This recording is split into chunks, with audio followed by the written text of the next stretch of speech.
நீ இப்படி அசிங்கமா கெட்ட வார்த்தை பேசுறியே, நாளைக்கு என் பையன் கெட்ட வார்த்தை பேசும்போது பேசாதன்னு சொன்னா பாஸ்டரே பேசினார்லன்னு சொல்லுவானே, நீ ஏன் இப்படி பேசுற அப்படின்னு சர்ச்சில் இருக்கிற எந்த ஃபேமிலி மெம்பர்ஸும் ரெஸ்பான்சிபிளாக கேள்வி கேட்காததுனால, கேள்வி கேட்கறது என்ன, இவனை சப்போர்ட் பண்ணுவாங்க.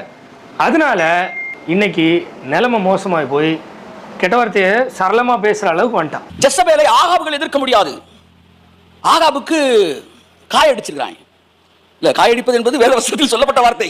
பார்த்தீங்களா, இவன் வேற மாதிரி மீன் பண்ணிட்டு அது வேத வசனத்தில் சொல்லப்பட்ட வார்த்தைன்னு சிரிச்சு இதெல்லாம் ஒரு கேஷுவலாக கொண்டு வரான். பார்த்தீங்களா, அந்த கம்யூனிட்டி இருக்கு பாருங்க, அந்த ஒரு சர்ச்சுன்னு சொல்லப்படுற இடத்துல அவங்க அதை என்கரேஜ் பண்ணுறாங்க. பார்த்தீங்களா, எப்படி சாட்டை துரைமுருகன் ரஜினியை பற்றி பேசும்போது அந்த கட்சி ஆட்கள் கைத்தட்டி வரவேற்கிறாங்க.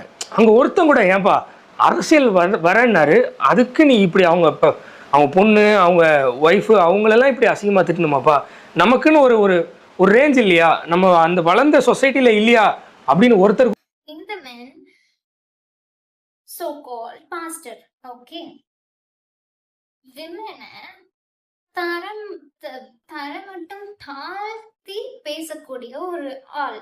Okay, let's see how God treated women. ஒரு விபச்சார ஸ்திரீக்கும் okay, he treated women with dignity. ஒரு விமனுக்காக நிக்கிற ஒரு மனுஷன், ப்ரொடெக்டிவ். அவ ஒரு விமனுக்காக கடவுள் இறங்கி வந்திருக்காரு. ஓகே, நிறைய இதுல பாருங்க.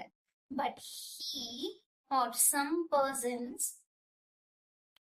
ஒரு விமனை ஈக்குவல் நினைக்காம, அதாவது flesh of my flesh, bone of my bone, இந்த மாதிரி ஈக்குவல், கடவுளுக்கு முன்னாடி போத் ஆர் ஈக்குவல் நினைக்காம விமனை வந்து ஒரு கெட்ட வார்த்தை, விமனை வந்து ஒரு கெட்டது அப்படின்னு அப்படி நினைச்சு திட்டுறாங்க. எல்லா கெட்ட வார்த்தையும் விமனை பேஸ் பண்ணி இருக்கு. ஓகே, ஸோ ஒரு மேல